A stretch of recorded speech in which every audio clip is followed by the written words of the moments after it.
Hello guys, welcome back to my another blog. তো আজকে আমি চলে গেছিলাম বাবা আর মায়ের সাথে মেলায় ঘুরতে। আর ঘুরতে গিয়ে আমার দুটো ব্যাগ পছন্দ হয়েছে প্রথমেই, এই যে এই ব্ল্যাক ব্যাগটা আর এই ব্যাগটা। দুটোর মধ্যে কনফিউজ ছিলাম, আর এখানে এত ব্যাগ দেখে পাগল হয়ে গেছিলাম। তারপরে একটা ব্যাগ কিনে নিলাম আর এই জিনিসগুলো দেখছিলাম। তারপরে ভাবছিলাম কিনবো, তারপরে ভাবলাম এই পুতুলগুলো দিয়ে ডান্স করায়, আমি তো এইসব পারি না, তো কিনে লাভ নেই, তো তাই কিনলাম না। তারপরে আবার ঘুরছি, দেখছি কি কেনা যায় কি কেনা যায়। আর এখানে একটা ছোট অনুষ্ঠান হচ্ছিল, তো তারপরে আবার আমি ওইদিকে চলে গেলাম ঘুরতে। দেখছিলাম যে কি কিনবো কি কিনবো, তারপরে কিছুই ভালো লাগছিল না। তারপরে মা বললে একটু খিদে পেয়েছে, খাওয়া দাওয়া করা যাক। তো মা এখানে কচুরি খাচ্ছিল আর আমি রিভিউ নিচ্ছি যে কেমন খেতে, বলছে ভালো।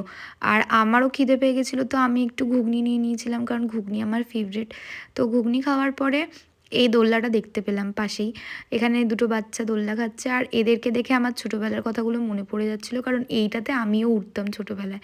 আর এখানে একটা ছোট অনুষ্ঠান হচ্ছে, এখানে বড়রা কবিতা শোনাচ্ছে, বাচ্চারা আবৃত্তি করছে এইসব। আর এখানে আমার মা ভয় পেয়ে গেছে সাডেন। আর এই দেখো কি সুন্দর এই বাচ্চাটা দোলনা খাচ্ছিল, খুব কিউট। আর এই যে এখানে আবার একটা নতুন দোলনা দেখলাম বাচ্চাদের খেলার। যাই হোক, তো তারপরে একটু চলে গেছিলাম কাপ কিনতে, গ্লাস কিনলাম। গ্লাস কেনার পরে এখানে আবার ঘুরছি, দেখছি যে কি কিনবো কি কিনবো, কিছুই পছন্দ হচ্ছিল না। যাই হোক, তারপরে দেখছি যে বাবা এই দোলনাটার দিকে তাকিয়ে বসে আছে। ছোটোবেলায় খুব উঠতাম, তো বাবার পেছনে লাগলাম, বললাম তোমায় তো উঠতে দেবে না। বাবা বললো না, এমনি দেখছি। আর এখানে চশমা কিনে নিলাম। তারপরে চশমা কেনার পরে এবার যাচ্ছি বাড়ির দিকে ঘুরতে ঘুরতে। আর এই যে মা আর আমরা এমনি বাইরে বেরিয়েছিলাম, নো মেকআপ। তো তারপরে হঠাৎ ঢুকে গেছি মেলায়। মেলা যাওয়ার কোনো প্ল্যান ছিল না, সাডেন। তো তারপরে ঘুরতে ঘুরতে এবার যাচ্ছি বাড়ির দিকে। তোমাদের সাথে দেখা হবে নেক্সট ব্লগে, ততক্ষণের জন্য টাটা, সবাই ভালো থাকবে।